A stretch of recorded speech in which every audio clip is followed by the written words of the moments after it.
Today we're preparing ourselves for the festival of Shavuot. Today it's not only Rosh Chodesh, but also the beginning of special era of the time in the counting of the Homer for the festival of Shavuot. So what we're going to do today, we try to grasp in short time about 3 to 4 items, time allow, which is the Torah portion of Bamidbar, which usually it's the portion right before festival of Shavuot.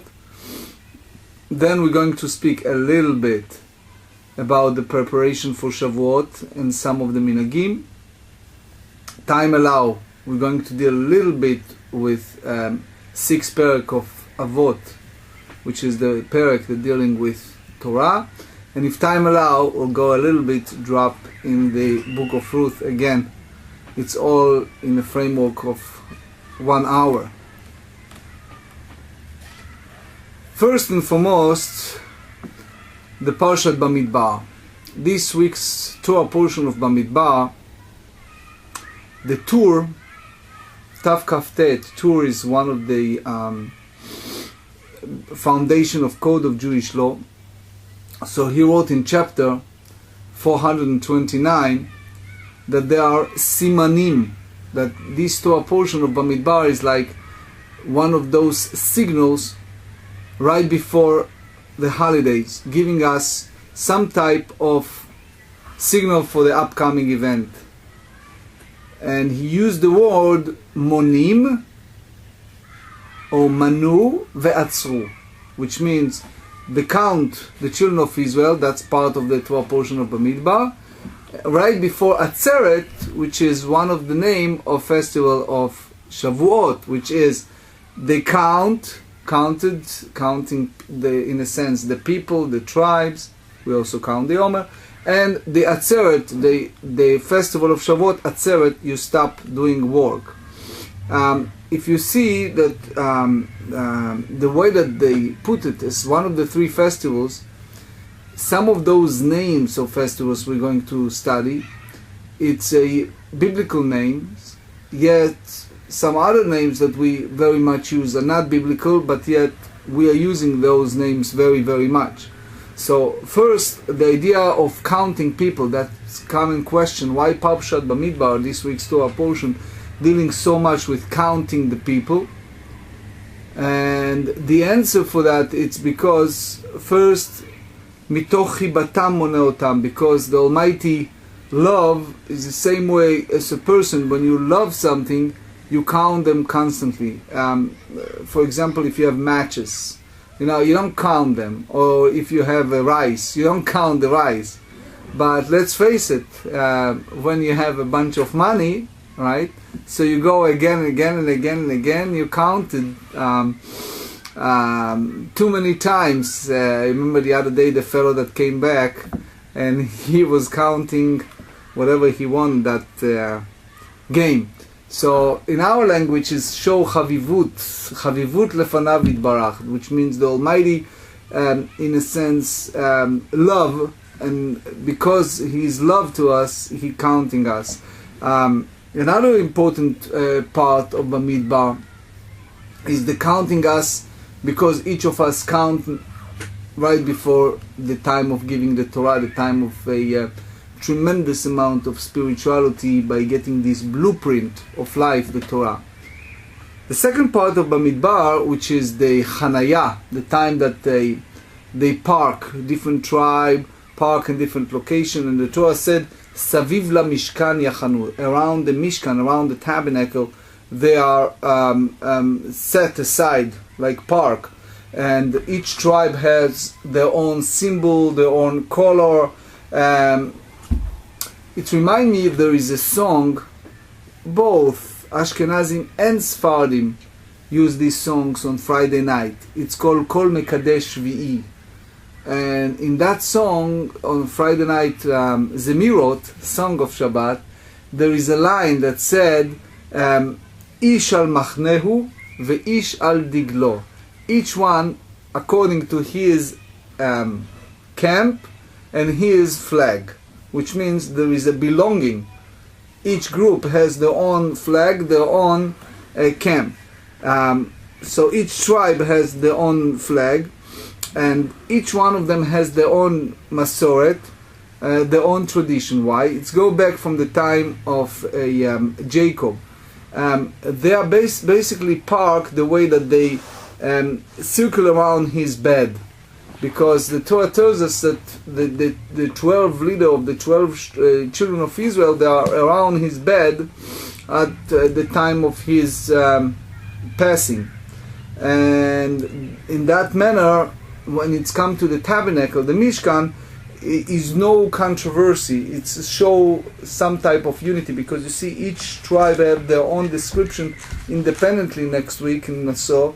And since Yaakov, it's Amud Torah, is the pillar of the Torah, so the Ramban, Nachmanides, is explained to us that that's part of the way that they put together each and every tribe. So again, as the two said, that Manu ve'atzru, there is a count of the people, then the setup of the tribe, it's all organized, it's not a chaos, and then this is the time of preparation for receiving the Torah. So just very abbreviated point right before Shavuot. Now, since we're about to study a little bit Shavuot and his minhagim and his customs, the Torah mentioned Shavuot in different names. One, it's called Chag HaKatzir, the festival of the harvest. The Torah said, "V'Chag HaKatzir bikurei ma'ascha asher tizra basadeh." This is the festival of the harvest, that you collect whatever you planted in the field. Its implication also at the end of chapter 1 in the book of Ruth, they're also mentioning the collection of the harvest. Another name is Chag HaShavuot, the festival of the week. The Torah said, "V'Chag HaShavuot ta'aseh lecha bikurei ktsir tzichitim," which means the festival of the week you shall make for yourself from the best of the fruit. And or is another place the Torah said, "Ve'asita shvuot la'Hashem Elokecha," Vasita Chag Shavuot, which is the special festival of Shavuot to God. Another name is Yom HaBikurim, the festival of the first fruit. Again, the Torah used the word "Uviyom HaBikurim behakrivchem mincha chadasha la'Hashem," in the time of the first fruit, when you collected the special harvest to God. And the fourth one is the Atzeret, but Atzeret, it's not in the Torah, it's just the way that the sages describe. So again, Chag HaKatzir, because this is part of the Tvuot Hashanah, part of the collection of the harvest. It's the end of the era of the harvest, and therefore you make a special celebration when you're bringing a new one, Mincha Chadasha. The second one is Shavuot, because we have 7 days, 7 weeks, counting the Omer. And in the 50th, it's the celebration to Hashem and to the Torah that He gave. Then the festival of the first fruit, the Bikurim, Mincha Chadasha, and then Atzeret, because after the Atzeret is a famous rabbinic saying that we have the festival of Passover and we have the festival of Shavuot, and some rabbis call it Chol HaMoed, all this time in between, intermediary days, that we have the Sfirat HaOmer, and therefore there is a strong connection between the Passover, the freedom, and the purpose of the freedom is in order to receive the Torah. So it's all connected as one unit. Since we mentioned the idea of Torah, I would like to digress for a second and mention a few points. Since it's just an hour ago, I came back from about, let's say, 14-15 hours altogether fly from Israel. I'm still jet lagged, so forgive me, but I wasn't here for the Parashat Behai Bechukotai, and it's important to mention the famous Rashi that I have the privilege to teach in Israel. I was just for 1 week, but every place I go, the Rabbanim wants me wants me to speak. I have the privilege to teach the Bechukotai. Over there is just 1 week. So the first Rashi in the Parsha in Bechukotai said, "Im Bechukotai telechu," if you follow my ordinance, my. So Rashi said, יכול זה קיום המצוות, is that mean that in entire מצוות, כשהוא אומר ואת מצוותיי תשמעו, because the continuation of the sentence said that you should observe my mitzvot, so that's already mitzvot. So why he said, if you follow my ordinance, why the Torah begins with that statement? So Rashi famously said, שתהיו עמלים בתורה, which means we have to put an effort, an arduous effort, a labor in the study of Torah. ואת מצוותיי תשמרו, so you should observe. Since you put the labor, you put the time of studies, then you get out.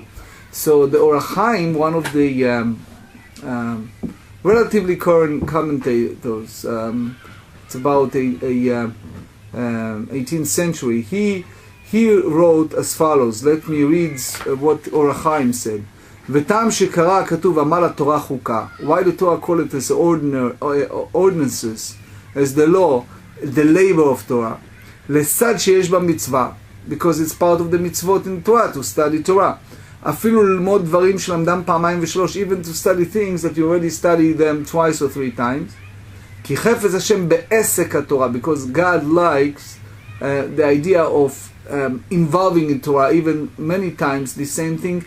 Why? Because he said, ותמצא שאמרו ז"ל, you see what the sages said, כי לטעם שילמוד התורה בחשק תמיד, because a person have the great desire constantly to study Torah, גזרה חוכמתו יתברך, שיהיה אדם לומד ושוכח. So it's like, in a way, in heaven, they make a person forgetting what he studies, so it's reinforced the idea of putting a labor, putting a time to do it. It's like the Mishnah said in Avot, in the second parak, they said, Omar Rabbi Shua ben Levi, Rabbi Shua ben Levi said, in every day there's a voice from heaven come and said, wow to people from not involved, not engaged in study Torah. The Gemara said in Brachot 17, Rabbi Yochanan Amar, Rabbi Yochanan said as follows, at the end of the person is death. It's like the end of animals. It's to be, to slaughter, and they all go to death. But Ashrei Adam shegadal b'Torah v'amalo b'Torah. Praiseworthy is the person that engaged with the Torah, and he create joy to Almighty God. It's a very famous Talmud, if I'm not mistaken, is an attractive Psachim that said. Rabbi Yosef said, when it's come to Shavuot, he said, I can't thank God enough for the gift of the Torah, because without Torah, he said in Aramaic, and I translated, he said,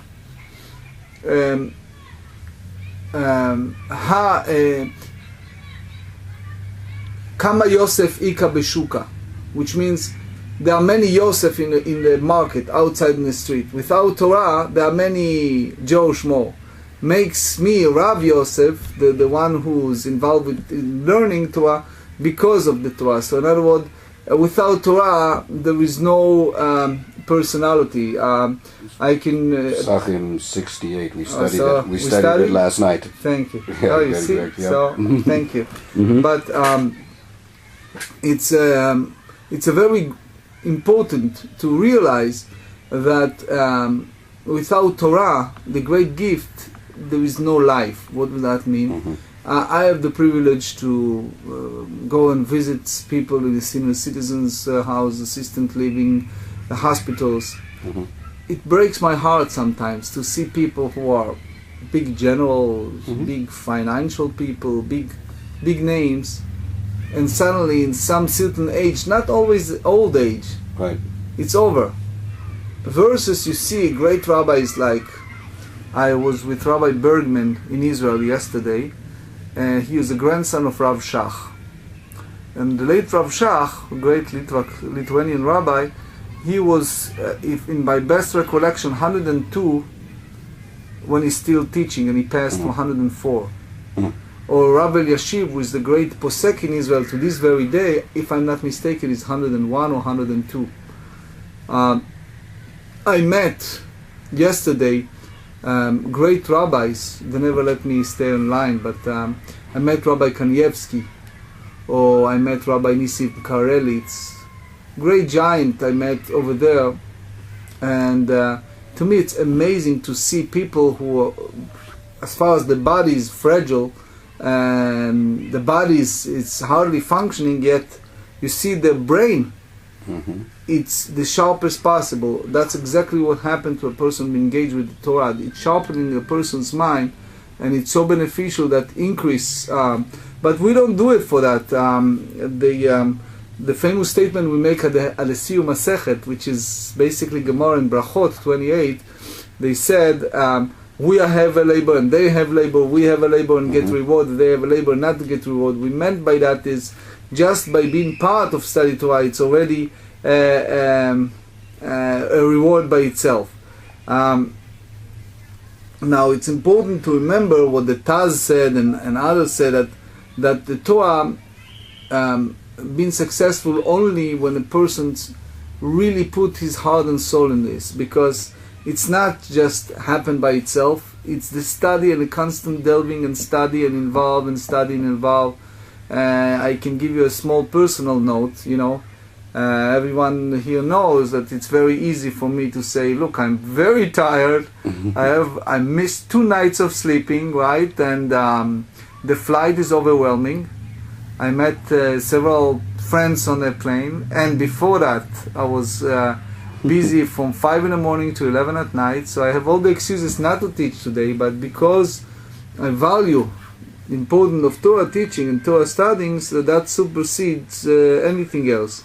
I hope it's just as an example how important is the study of Torah. With that in mind, I want to share with you some point from the 6th perek of Avot.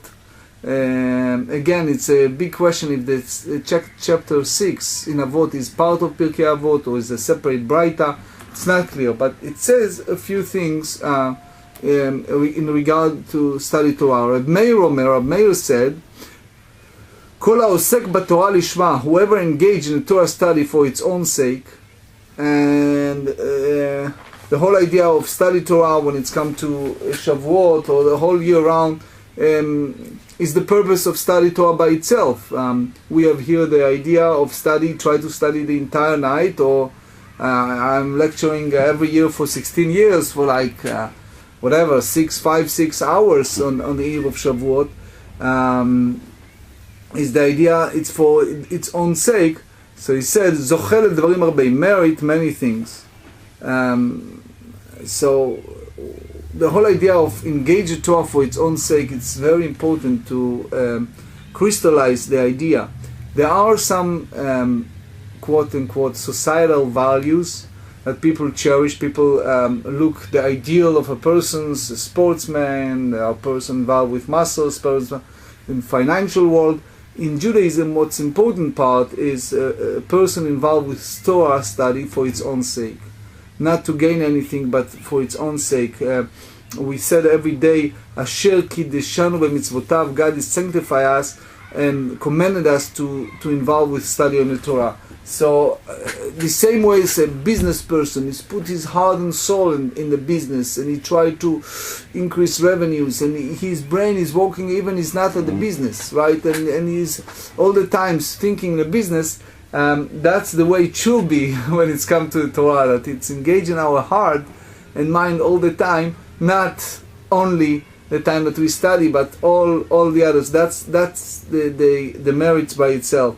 It's not just a side job, and the Mishnah here involved with explanations how important is the study Torah. They said the creation of the whole world is worthy for his sake. It's bringing a lot of goodness to a person. So study Torah, a good example of study Torah is the study from the eve of the Shavuot, from the Tikkun.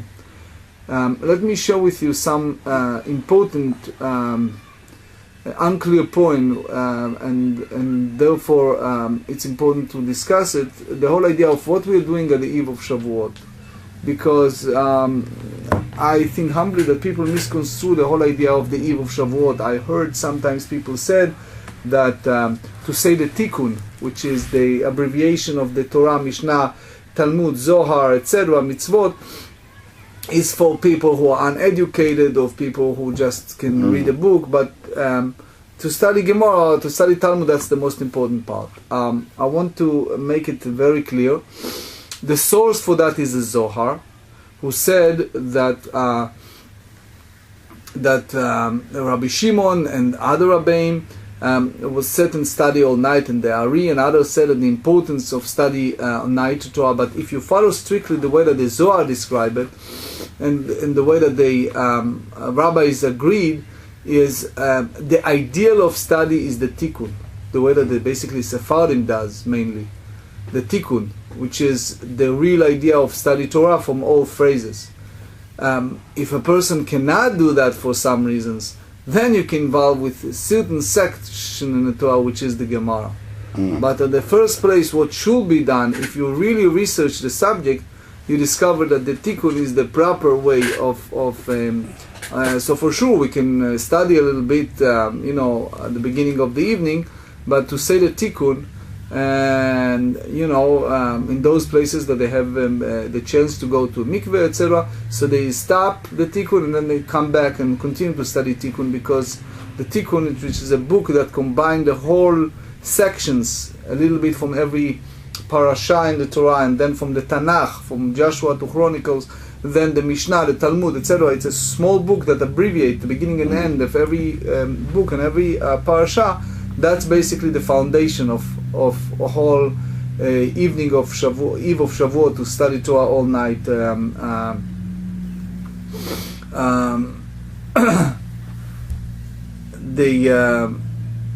Shulchan Aruch, especially the Arizal, wrote, and I quote his word, I just wrote it here, Da, you shall know, שכל מי שבלילה זה לא ישן כלל ועיקר, whoever have a chance to sit and study the entire night of Shavuot, והיה עוסק בתורה, and is engaged in not just with talk about business, but really sit and study Torah all night, מובטח לו שישלים שנתו ולא יראה לו שום נזק, that his promise that he will complete his missing hours of sleeping, and it will be a blessed year.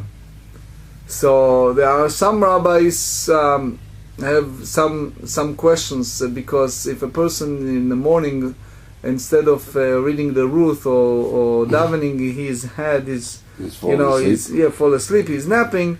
It's a question. So there are those who are not so happy with that idea, but I'll say strongly that if a person can sleep in the afternoon, day before Shavuot, like this year on Shabbat afternoon, and then study at night, that will be praiseworthy.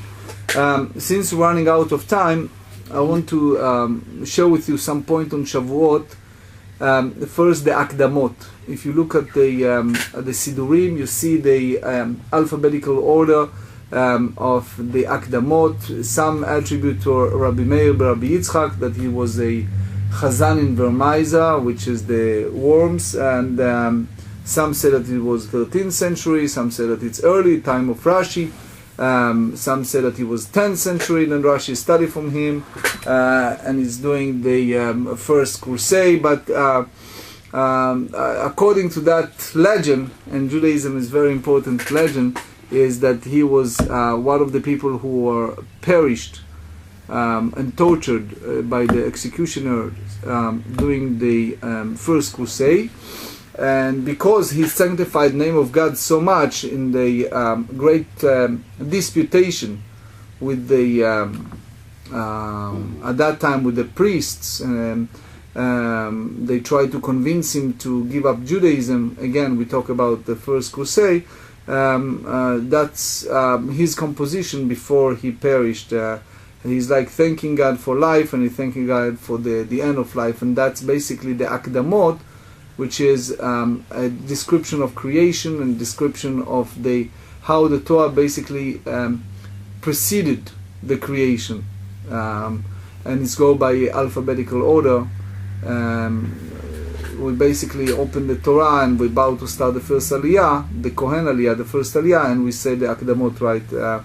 It's basically 90 stanzas, which means that it's going the makbiliot, in the like equivalent ending, like good poems, and the first 44 go in alphabetical order, but double alphabetical order, and then the end is go by the acronym Meir, the son of Yitzchak. Be strong and overcome those challenges. So it's written in Aramaic. In that sense, not only us but others can understand. But it's a description of creation, description of the wisdom of Torah, etc. The beauty of that, when I read it every year, is the how a person be thankful and admire God even at a time of crisis, not only at the time of a great success, but even the time of tremendous crisis. I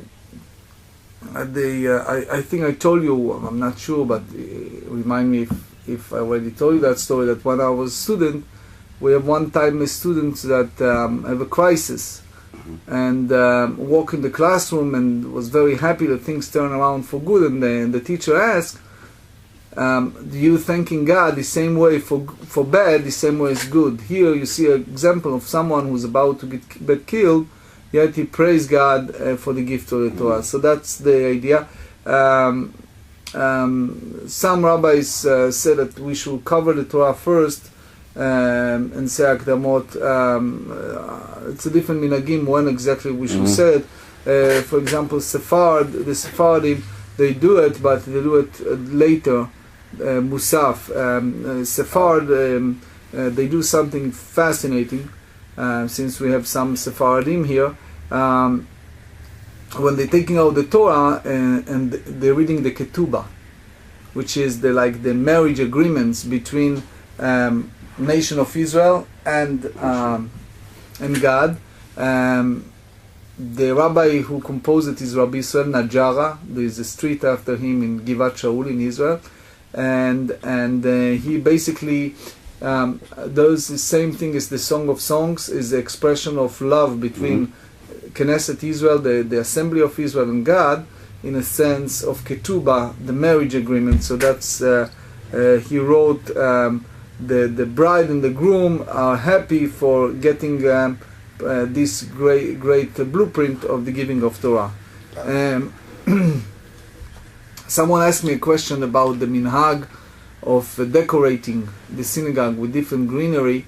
That's followed the way that the Torah was originally giving the Torah said it was a greenery around the Mount Sinai, but the Vilna Gaon stopped it because the influence of the churches or other religions, and he wants to separate that. So not everyone does that.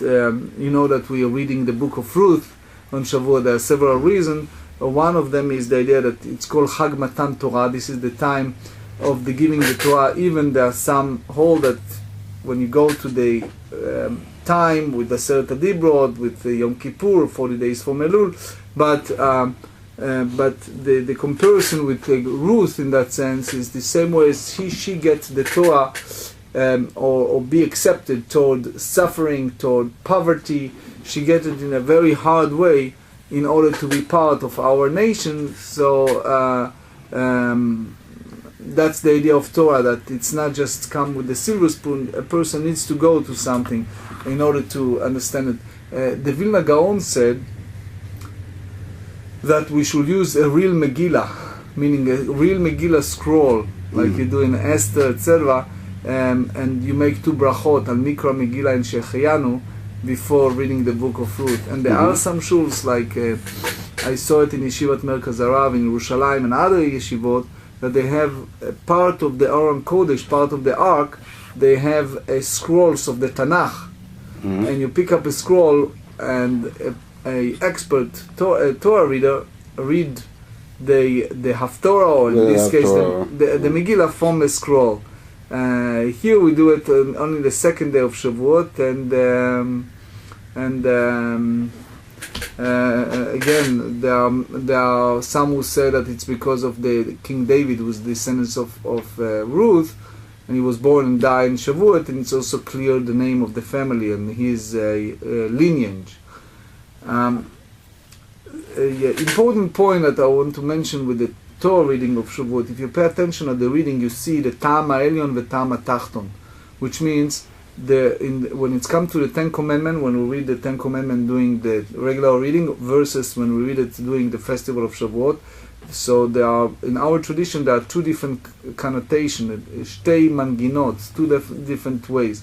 One, most of the connotation, most of the te'amim, it's at the top of the letter, and it's called Ta'am elyon, the one that have at the top of the letters, and it's basically according to the ktiv in the Torah, which means the way that it's written in the Torah. It's some words here and there, especially if you take the book of Ruth as an example, that we read and it's not written, or we skip even it's written.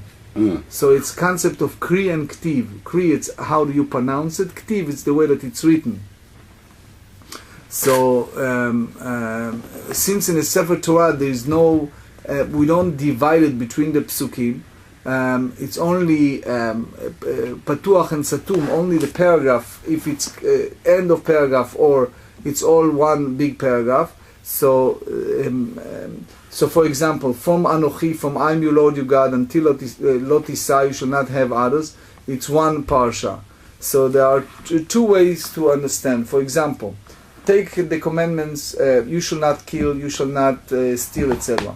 If you read it separately, Lo tirtzach, so you divided each commandment separately. If you read it together, it's a one pasuk, so you combine several commandments together. So there's the other way, it's the Ta'am ha'tachton, the one that is written on the bottom, and it's the way that it's kri, the way that you pronounce it. So basically, when it's come to Shavuot, you have to pronounce certain thing, because Shavuot you do it in the Ta'am ha'elyon, the way at the top, that you divide it between each of the commandments, because since we emphasize on the Torah and Aseret Adibro, 10 Commandments, that's the way that we get the tradition from Sinai. So always, if you notice that the Te'amim, it's different than the way that the Torah reader pronounce, you should know that it's a Ta'am ha'elyon, Ta'am tachton.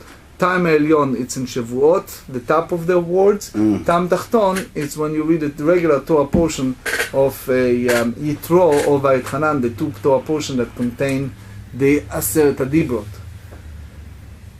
Now, using a dairy product on Shavuot. Someone asked me that question, what happened to Shavuot, why we're using a dairy product. Here we do it at the first day of Yom Tev. In Israel it's only one day. It's a nice minhag. There are very important minhag, is minhag avotenu. We should not disregard this minhag, it's very important. There are some who use the honey cake, because the Torah said, not Torah, they said it in Song of Songs, chapter 4.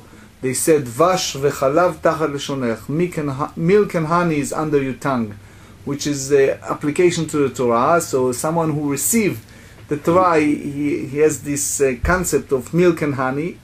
Now, the idea of using a dairy product on Shavuot, there are several reasons. One, they say that it was several days that they're not allowed to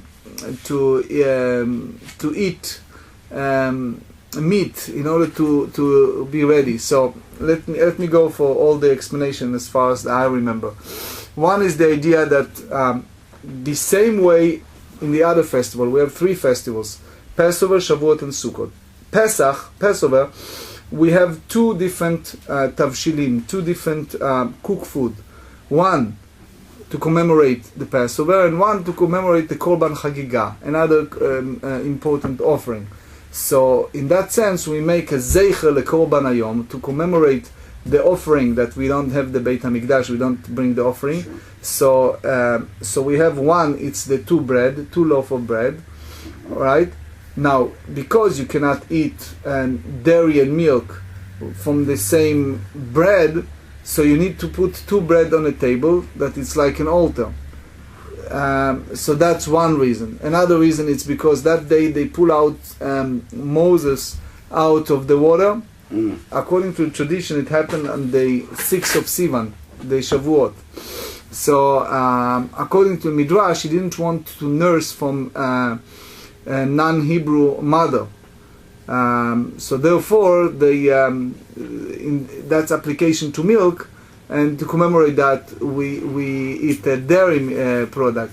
There is another concept that said that until the giving of the Torah, they're allowed to use a certain type of meat. It's called basar mechira, behemat me'ah, which means that they're allowed to use many different meat before the definition of what is kosher and whatnot. Now, after the giving the Torah, they have a commandment of the shchita, of the proper offering, slaughtering, and also ma'achalot asurot, certain food that we're not allowed, because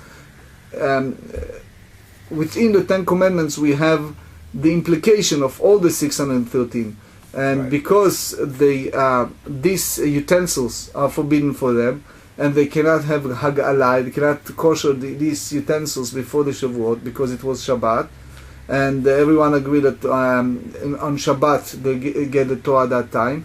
So therefore they are forced, our ancestors, to eat dairy product. To commemorate that, we eating a dairy product.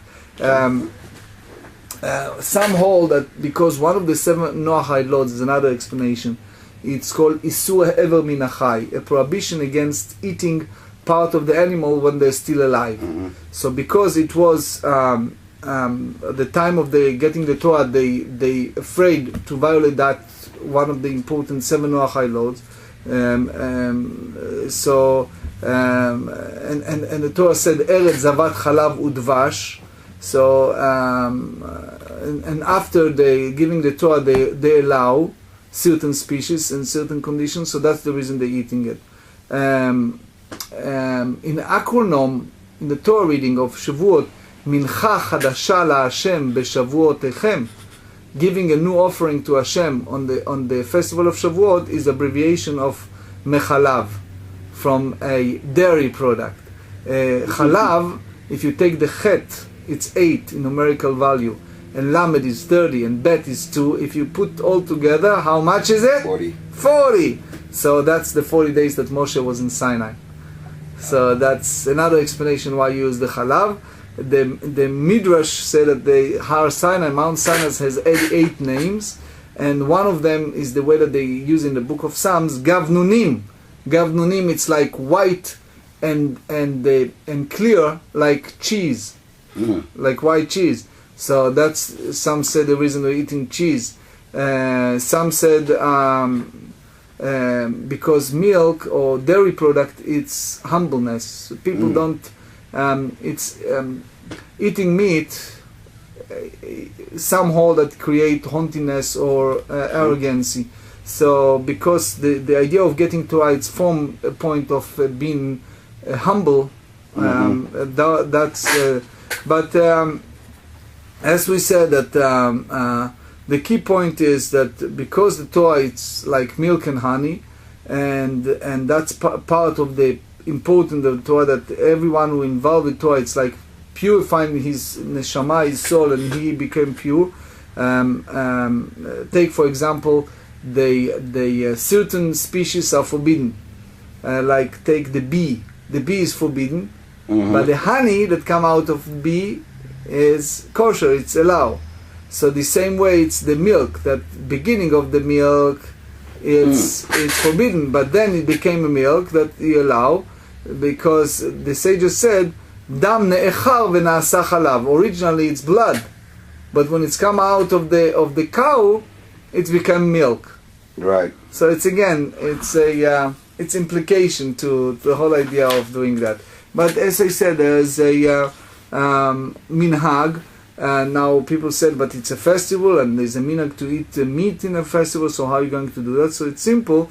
You start with dairy, and then you wash your teeth, etc., and then you follow the meat. You don't need to separate if it's a meat follow dairy. And some hold that that's part of v'samachta b'chagecha. You should be happy. That's a mitzvah to be happy in the Yom Tov. And some hold that happiness comes with eating some heavy, meat product. But the whole idea is that that lo tevashel gdi b'chalev imo. You should not mix a kid with its mother milk. That's part of the Torah. So that's the whole idea of the eating this type of product. Again, the purpose of eating, we always said, is to serve Hashem properly. That's the whole idea. A person should always say, like my Rabbi used to say, I'm about to eat in order to serve God properly. So that's the idea of those who eat meat. That should be the purpose. Now, we mentioned earlier the whole idea of decorating the synagogue. Some have very great order, greenery in the synagogue.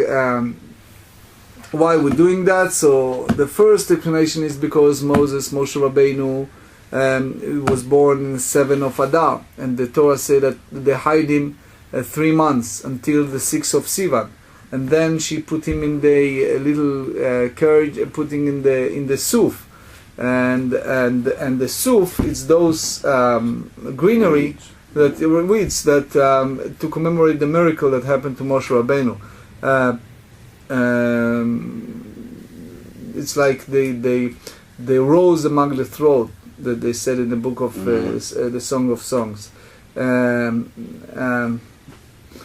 It's like they said in the book of Esther, "V'hadat nitna b'Shushan," that Shushan is like Shoshan, is like Shoshana, that you put around the Torah a rose, a Shoshanim, that it's like Haman talk against Israel to Achashverosh. That's part of the Torah.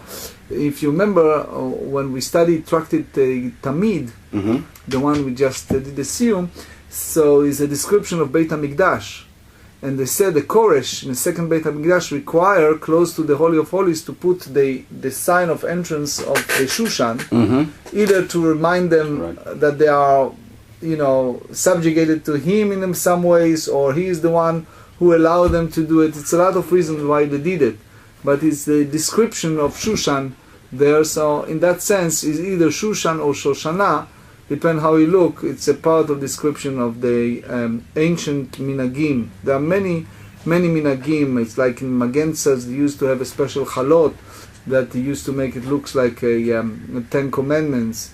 It's a minhag to have the little children having challah with honey and lick it, or have Hebrew letters and lick those letters.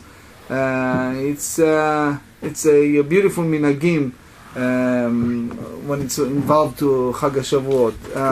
All the minhagim are greatly appreciated and very important.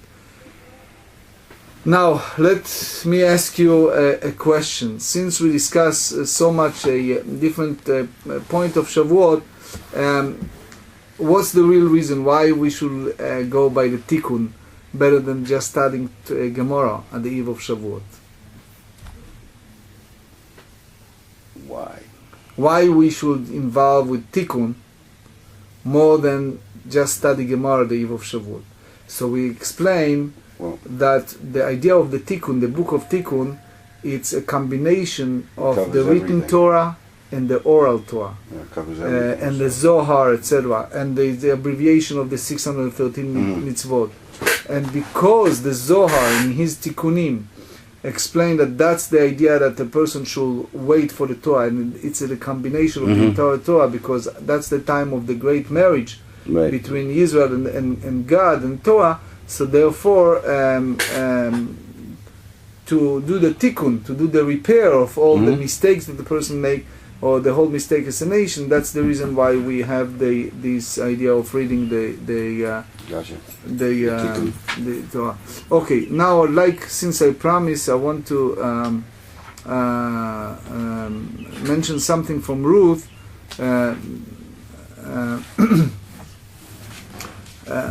First, in the Aseret Adibros, we said the word Anochi. I am your Lord, your God.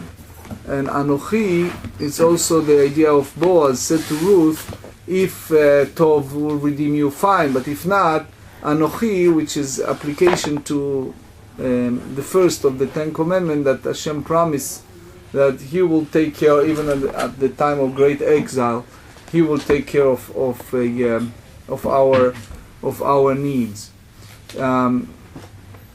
Now we see here in the chapter 2 that at the time of tremendous crisis, that Ruth didn't see any hope, and Naomi came empty. The time that you feel that there is absolutely no hope, that's the time that suddenly you see a revelation. The rabbis dwell on that and tell us that one of the messages we learn from Ruth is the idea that the time that you really feel that there is no other way, is no hope, is a tremendous crisis, is no way to get out of a situation, but you have the faith, you have the trust in Hashem, that's the time that things turn around.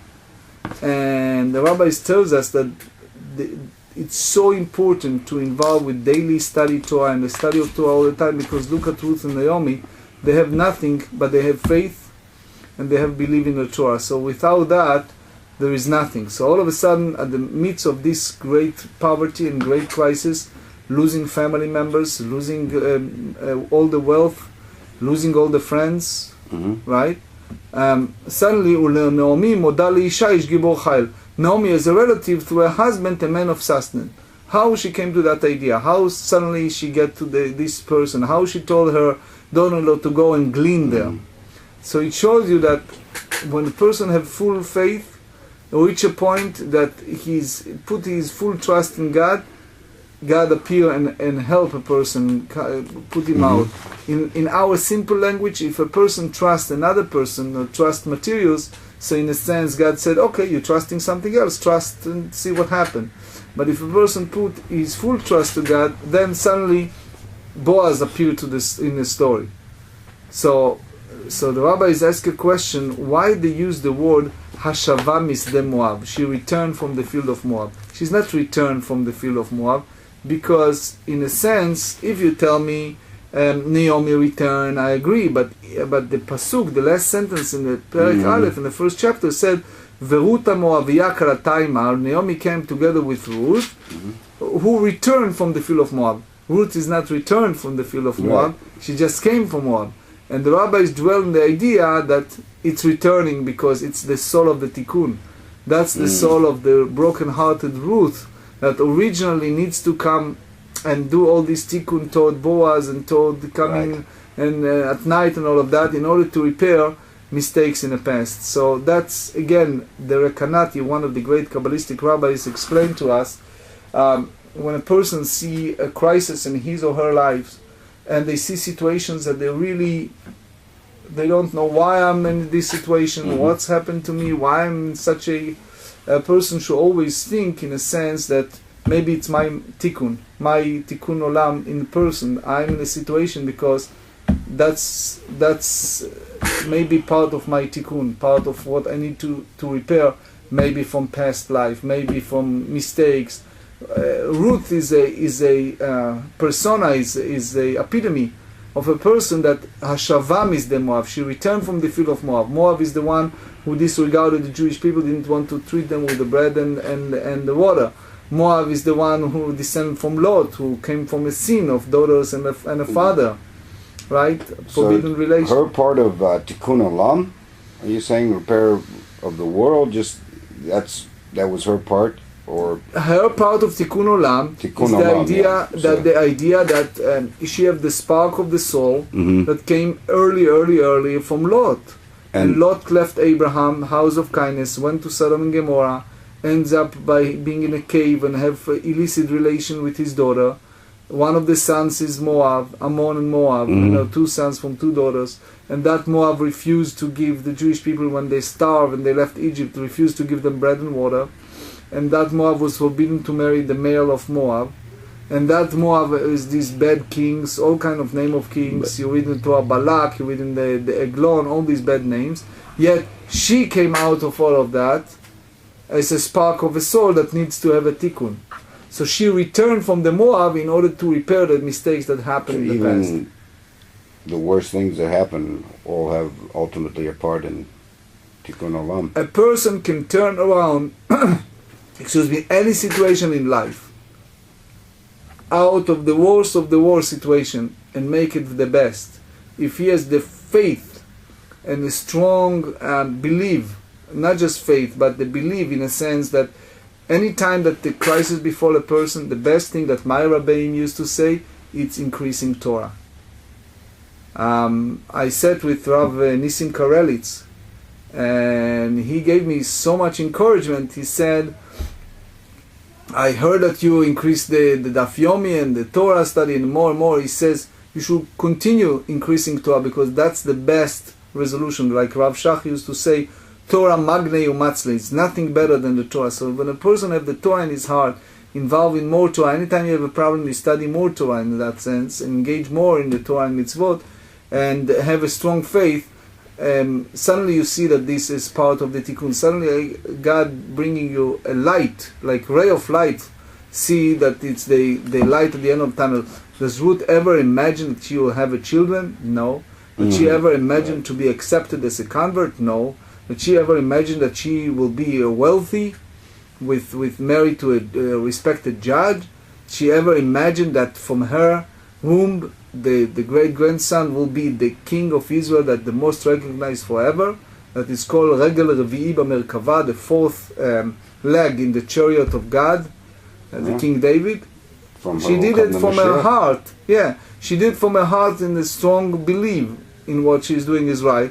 And you see at the midst of the crisis, like King David said, Min ha-meitzar karati ya, from the time of great distress, I call upon you, Anani b'merchav ya, the Almighty answer me, and hopefully God will answer all of our needs speedily and soon, and may this festival of Shavuot will be increase in Torah, increase in partners in Torah, in study Torah, in learning the Torah, and increasing Torah to the world, bringing more abundance of learning to the whole world.